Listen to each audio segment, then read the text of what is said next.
J'espère que vous allez bien, j'espère que vous vous portez bien, j'espère que vous passez une agréable journée du mois du Ramadan. Salam alaikum wa Barah, vous avez été très nombreux et nombreux à réagir à la suite de notre émission consacrée au patrimoine immobilier et financier impressionnant de PDG de Sonatrach et aux acquisitions immobilières impressionnantes de PDG de Sonatrach et comment il entretient un petit peu le train de vie. Il a un train de vie princier, son fils qui est à l'Imperial College of Londres. Et lui qui a, avec sa femme Yamina Hakkar, vient d'acheter une villa luxueuse à plus de 20 milliards de centimes dans l'un des quartiers les plus chics de Hedra, plus les appartements luxueux, les Hannou fait Benyen, fait Skikda, plus une autre maison fait Alger. Vous avez été très nombreux à nous poser des questions. Effectivement, le son attaque, il est bien payé. Quand il y a des gens qui nous ont contactés, mais non, il a des paiements de vie. Nous avons confirmé, il n'est pas membre d'aucun conseil d'administration, d'aucune filiale à l'étranger. C'est un PDG de son attaque, il travaille essentiellement, il dirige la direction générale de son attaque.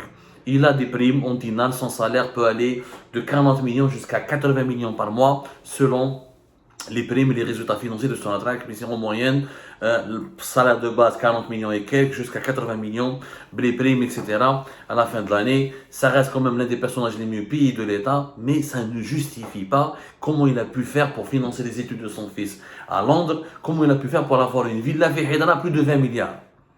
Alors qu'il avait déjà fait un crédit bancaire pour acheter, dans le cas d'un logement financé en partie entre Sonatrach, un crédit bancaire immobilier, dans le cas d'un crédit immobilier fait Skikda, 2 appartements fait 2000 de luxueux fait Benyen, une autre maison fait Alger, il a déjà un logement de fonction, Win habite sa femme, la femme du PDG de Sonatrach, Yamina Hakkar, qui travaille à Sonatrach comme cadre dirigeant de Sonatrach, au sein des numéros 2 ou 3 de la direction de l'association de Sonatrach, mais réellement c'est elle la numéro 1 de cette direction. La direction de l'association de Sonatrach, c'est la direction qui gère les partenariats et les joint ventures ou les groupes créés par les partenaires étrangers de Sonatrach. En Algérie, Sonatrach, elle exploite ses propres gisements, des propres champs, ou elle a des gisements et des champs de pétrole et de gaz qu'elle exploite avec des partenaires étrangers, Total, Eni, Anadarko, BP, etc. Et elle crée pour cela ce qu'on appelle des groupements, où elle a des actions, généralement c'est Sonatrach qui est majoritaire, avec des partenaires étrangers. Yamina Hakkar, la femme de M. Tawfiq Hakkar, président de Sonatrach, elle travaille au sein de cette direction de l'association de Sonatrach. Et réellement, c'est elle la patronne de cette direction de l'association de Sonatrach. Alors qu'elle a déjà, hiérarchiquement parlant, un patron qui est censé la diriger. Mais c'est elle qui dirige. Et je me dis, des appartements partout, des villas, il fait Londres, il y a 100 000 pour que son enfant étudie à l'Imperial College de Londres, il y a plus de 100 000 euros par an. Mais c'est très difficile. C'est vrai qu'il y a des primes en devises, il y a des hauts responsables de Sonatrach qui reçoivent de l'argent, qui assistent à des conseils d'administration. Mais ce sont les filiales de l'étranger. Quand tu travailles dans une filiale de Sonatrach à l'étranger, tu es bien payé. La filiale de Sonatrach à Londres, la filiale de Sonatrach à la Suisse, les îles Vierges britanniques. Mais ce n'est pas le cas quand tu travailles au siège à la direction générale. Ce n'est pas le cas. Et pour éviter les conflits d'intérêts, souvent, le PDG de Sonatrach n'assiste pas à tous les conseils d'administration de toutes les filiales. Nous avons vérifié en tout cas, il y a des questions qui se posent, maintenant c'est à la justice ou c'est à l'œil de sécurité. Mais nous avons vérifié aussi qu'il y a un business parallèle que le PDG de Sonatrach et sa femme développent. Exemple, en Algérie, il y a un groupement important, il s'appelle le groupement Berkin. Le groupement Berkin, il a été créé par Sonatrach et Anadarko en 1994. Il existe d'ailleurs, il est réglementé, et c'est un groupement qui permet à ce qu'on appelle Anadarko, la compagnie américaine, la fameuse compagnie américaine, et Sonatrach, ils se sont unis pour gérer un certain nombre de blocs dans ce qu'on appelle le bassin de Berkin. Le bassin de Berkin, il y a du gaz et du pétrole. Mais dans ce bassin de Berkin, il y a essentiellement le gisement d'El-Merk. Le gisement d'El-Merk qui est le deuxième plus grand gisement de pétrole en Algérie, après celui de Hassim Saoud. Et c'est Anadarko qui le gère avec Sonatrach. Ils ont 2 autres partenaires étrangers, les Eni au total. Le groupement, il existe depuis 1994, où il a évolué avec le temps. Il a vraiment évolué avec le temps pour intégrer d'autres projets, pour intégrer Eni et Total, qui sont des actionnaires majoritaires, mais qui travaillent déjà, ça compte. Ils sont impliqués dans le projet. Donc, le groupement Berkin, il avait récemment un directeur, il s'appelle Khadr Brahim. معروف عليه إنسان honnête. Quelqu'un de honnête, etc. Khaddam, ماشي تاع تشيبات ماشي تاع كوربسيون ماشي تاع ما يخلطش ما والو. Voilà, le groupe Montberkin, je vais vous donner exactement le décret qui régit le groupe de Montberkin. Comme ça, vous pouvez avoir vos références. Voilà. Il a été créé par Nadalko et Sonatrach, qui est régi par le décret législatif 93-08 du 25 avril 1993. Donc, c'est une gestion commune entre Sonatrach et Anadalko. Et Sonatrach nomme toujours quelqu'un de sa direction générale, un haut cadre de Sonatrach, pour diriger le groupe Berkin aux côtés des Américains d'Anadalko. Voilà, c'est une sorte de co-gestion. Mais en réalité, Sonatrach a un droit de regard, c'est les étrangers qui travaillent pour l'exploitation et dans la production des gisements. Et avec tout ce qui est administratif, tout ce qui est la gestion et des commerciales et tout ce qui est des marchés, de certains marchés. Et c'est Sonatrach qui a le plus de pouvoir par rapport à ses partenaires étrangers, notamment Anadalko. هذا الخضر ابراهيم قلت لكم كان حاكم جسمه لو جروب Montberkin خدام ناس honnêtes. Il y a des gens honnêtes en Algérie, il y a même beaucoup de gens honnêtes. Malheureusement, on ne parle pas suffisamment d'eux. Et quand on parle d'eux, ils sont rapidement cassés, exclus, marginalisés, parce que malheureusement, le système, il arrive à broyer, je dis bien le système, il arrive à broyer ces gens honnêtes qui refusent de verser dans l'enrichissement illicite ou d'être complices du versement de pots de vin, ou là de faire des passations douteuses ou là, illégales de marché. Justement, Madame Yamina Hakkar, dans la direction de l'association de Sonatrach, lui a fait de la pression. Quand lui a dit, à la belle comme les groupes dans l'étranger, il n'y a pas que. Comment je peux m'exprimer ainsi? Ils ont ce qu'on appelle des marchés de sous-traitance. Les marchés de sous-traitance, c'est. Berkin, ils ont une base de vie. Il faut des femmes de ménage, il faut des chauffeurs, il faut de la nourriture, il faut de la restauration. Il y a des chantiers de bâtiments, il faut construire quelques logements, il faut entretenir quelques logements, il faut faire du jardinage, il faut faire du nettoyage, il faut par exemple l'entretien des engins mécaniques. Il y a un tas de marchés.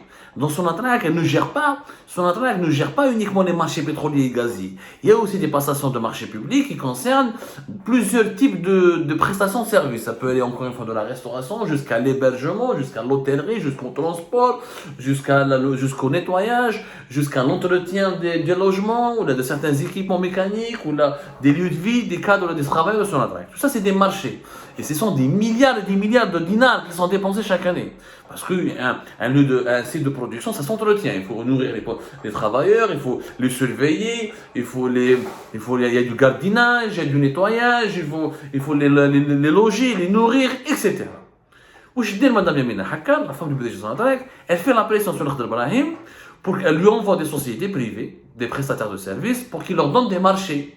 Donc, à Bassan Berkin, le groupe Montberkin, il a son siège à Sonatrach, mais il travaille un peu plus loin de Ouargla.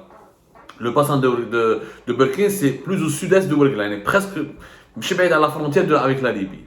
Donc, elle a fait de la pression sur lui pour qu'il donne des marchés de façon complaisante à des entreprises privées qui sont proches de son entourage ou là avec lesquelles elle-même elle a négocié des commissions, des rétrocommissions pour qu'ils puissent obtenir des marchés dans le sud du pays au niveau du groupement avec le groupement Berkin. Khadr Ibrahim n'a pas accepté. ما حبش خاف على روحه à juste titre خاف على روحه قال لك انا ما ندخلش في هذو les opérations illicites انا خاف على روحه parce que là quand le scandale de corruption éclate, quand il y a une passation douteuse de marché, quand il y a des pots de vin, quand le cahier de charge n'est pas respecté, quand l'appel d'offres est trafiqué, ou là quand il y a un trafic d'influence, ou là il y a octroi d'indus avantages ou là d'avantages illicites, je connais pas, qui va avoir des problèmes. C'est le gestionnaire, c'est Khadr Ibrahim. C'est pas Madame Yamina Hakkar. Parce que Madame Yamina Hakkar et son mari, ils se mouillent jamais. Ils appellent au téléphone, ils font de la pression. Ah, ou quel entrepreneur là, ou quel chef d'entreprise, tu le reçois, donne-lui tel marché, aide-le, il a été candidat à ce marché, aide-le. Uniquement des instructions verbales. Il ne laisse aucune trace. Ni lui, et c'est ça ce que les Hakkar font à la tête de Sonatrach. شكون اللي باصي هادو مساكن هادو اللي كان Khadr Ibrahim il a compris قال لك انا باش من بعد je donne des marchés illicites à des entreprises privées alors qu'elles n'ont pas été qualifiées, elles n'ont pas répondu au cahier de charge, elles n'ont pas remporté l'appel d'offres, il n'y a pas eu de concurrence loyale, انا ما نديرهاش. Il n'a pas accepté. واش دير مدام يمينة حكار حاوزاتو Elle l'a remplacé, elle a fait pression, même son mari PDG, ou j'ai fait placer un certain Belouchet, un certain Toufir Belouchet, qui est plus malléable et qui est plus docile et qui applique et concrétise les instructions, qui applique les instructions téléphoniques et verbales de Madame Yamina Hadkar sans rechigner. Et qui lui fait passer ses amis pour obtenir des marchés avec le groupement Berkin. Quand on a Brahim Meskin, parce qu'il a refusé la corruption, il a refusé le favoritisme, il a refusé les marchés complaisants, elle l'a mise à l'écart. Kharjatou. C'est injuste. Hogra. Je salue l'intégrité morale et l'honnêteté de M. Khadr Brahim et je me demande pourquoi personne ne se solidarise avec lui. Personne ne lui a exprimé le moindre soutien. Et c'est comme ça que ça travaille fait son adresse. Et c'est comme ça que le couple Hakkar arrive à acheter des villas à 20 milliards de centimes. Et bien sûr, ils ne se mouillent pas. Hakkar et sa femme, ils étaient des vrais bonhommes, ils étaient des gens courageux, ils n'ont pas peur. Et vraiment, ils se sentent protégés par les cellules de sécurité, par la justice, par le clan Tebboune. Parce que Hakkar, maintenant, il a deux boucliers. Il est à la fois proche de Shahid Chengreha avec sa fille Melissa Chengreha qui travaille dans la filiale de Londres, ou il est proche de Tebboune, Abdelmajid Tebboune, parce qu'il travaille, il a essayé de faire travailler Khaled Tebboune, ou il est proche de Boualam, conseiller le plus influent d'Abdelmajid Tebboune. Donc il a les deux casquettes, c'est avec les deux casquettes qu'il se protège.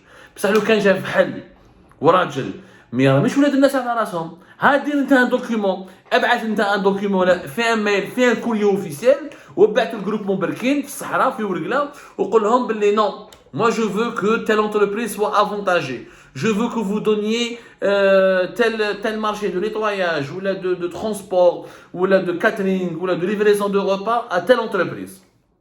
Il faut le faire, il faut assumer. Sauf que Tufir Hakkar et sa femme Yamina Hakkar ne font pas ça. Ils ne font pas ça. Ils appellent au téléphone, ils envoient des intermédiaires. Quand certains cadres refusent le chantage et refusent de céder aux pressions, ben ils sont limogés, ils sont remplacés par des dirigeants plus dociles, plus corrompus, plus complaisants. Et c'est comme ça que ça marche en ce moment. Mais si on avait une justice indépendante, des services de sécurité indépendants, ils auraient pu faire l'enquête pour le constater. Mais c'est pas la première fois que l'Algérie révèle cette information. En bête, on s'étonne comment le couple Hakkar achète une villa à 20 milliards. Parce que quand tu es payé 100 millions par mois, il faut travailler au moins 10 ans avec 100 millions pour rassembler un patrimoine aussi important, un capital aussi important et acheter une villa aussi importante et aussi prestigieuse à plus de 20 milliards de centimes Fihedra. Alors que tu as déjà un logement de fonction, que tu as déjà pris 2 appartements à Aïn Benyan, un autre appartement à Skikda et tu as une autre maison à Alger. C'est comme ça. Donc, peut-être que et sa femme abusent de leur pouvoir pour s'enrichir illicitement. Et c'est comme ça qu'ils arrivent à envoyer leur fils au Imperial College de Londres pour lui payer plus de 100 000 euros de frais d'études par an, frais d'études, frais de logement, frais de prise en charge, etc. Et je me soit payé 100 000 euros par mois. S'il est efficace, il ramène de l'argent au pays, il développe le pays, il ramène des investissements étrangers au pays. Et si nous pouvons exporter plus de 70-80 milliards de dollars par an, comme on le faisait en 2011-2012, moi ça ne me cause pas problème que le PDG Sonatrach soit bien payé. Moi je préfère bien payer le PDG Sonatrach au lieu de le payer 4 000 à 3 000 euros pour ensuite le pousser à voler. Parce que réellement, c'est vrai que le PDG d'une grande compagnie pétrolière, normalement il est payé plus de 100 000 euros par mois. Mais là en Algérie, on paye mal les dirigeants, ensuite on les pousse à la corruption. Mais le problème, c'est que M. Hakkar n'est pas compétent dans son poste. Et on l'a dit 1000 fois. On l'a dit, mais chez 1000 fois, on l'a dit 30 000 fois, mais 45 000 fois. Et on a rapporté les preuves. La gestion des réserves du pays, les exportations, comment l'outil de la production a chuté, comment les exportations du pays ont chuté, comment le pays gagne de moins en moins d'argent. Aucun projet important n'a été lancé par Sonatrach. Aucun. On annonce quelques découvertes, et ce sont souvent les nouvelles découvertes, ce sont des travaux de recherche et d'exploration et de forage qui ont été commencés à l'époque de Abdelmoun Ouelkaddo, à l'époque de Bouteflika. Il n'y a pas eu de nouveaux travaux de recherche. Toutes les nouvelles découvertes, c'est des travaux de recherche qui ont été commencés à 5-6 ans. Il n'y a pas un nouveau projet. Voilà le projet Tabaha Total fait Erzieux, qui devait permettre de créer de plusieurs milliers d'emplois. On parlait de 5 000 à 10 000 emplois directs. La nouvelle usine de production de polypropylène Total fait Erzieux. وراهم les raffineries de Hassim Saoud. وراهم le complexe gazier pétrochimique de Skikda, le nouveau complexe qui devait être fait par les Sud-Coréens, Dailim. وراهم le projet avec les Turcs à la Renaissance في la Turquie. وراهم ما كاش. والله اعطوني une compagnie étrangère Jet, elle a investi en Algérie depuis que Toufik Hakkar et sa femme sont au pouvoir en février 2020. Ma cash, Eni, elle a renouvelé d'anciens contrats. Les Chinois, ils ont renouvelé d'anciens contrats, ou ils ont pris des nouveaux contrats de façon illicite sans apporter la moindre valeur ajoutée au pays. Ya Rabbi, on produit 900 000 barils par jour alors qu'on produisait plus de 1,5 million, presque 2 millions au début des années 2000. Les réserves ont chuté parce qu'il n'y a pas eu de nouveaux investissements pour mettre en production de nouveaux champs. Parce que nous n'avons pas le gaz de schiste, ou les programmes d'investissement dans le gaz de schiste. شوفوا les autres filiales de Sonatrach sont gérées dans une totale opacité. روح ليها من تصل ايرلاينز ويجي رايح. عيب يا جماعه. انسان à un moment donné يسرق ويترفه بصح يخمم شويه على بلادو وما يخممش بولاد الناس. مادام يمينة حكاري son mari راهم يخدموا بولاد الناس. Il sacrifie des cadres, il les pousse vers l'erreur, il les utilise pour commettre des actes répréhensibles du point de vue de la loi, pour toucher de la corruption, des commissions et des rétrocommissions, et ensuite celui qui ne marche pas dans la combine, il est limogé, il est licencié. Ça ne se fait pas du tout. Et c'est pas comme ça qu'on gère les affaires d'une compagnie aussi importante et stratégique comme Sonatrach, qui est le poumon économique du pays. حنا كنا نعرفوا مدام دليلة مع كرنفال في دشرة ولا عندنا مدام يمينة مع الكرنفال في Sonatrach. C'est honteux, c'est pas comme ça que ça marche. Toute ma solidarité avec M. Lakhdar Brahim, avec tous les cadres intègres de Sonatrach qui luttent et qui luttent et qui travaillent d'arrache-pied pour préserver le pays, pour préserver la compagnie et l'outil de production nationale et pour que la Sonatrach continue de nourrir le pays parce que c'est elle qui le nourrit, c'est pas l'armée, c'est pas la police, c'est pas la présidence, c'est Sonatrach qui nourrit le pays, c'est elle le cœur, le poumon et la colonne vertébrale. 96% à 98% de nos recettes en devises, c'est Sonatrach et ses filiales. 50 à 60% des recettes budgétaires de l'État, c'est grâce au pétrole et au gaz qui est exploité, exporté, produit par Sonatrach et ses filiales. ربي يجيب الخير الله يكون في عونكم يا جماعة وصحة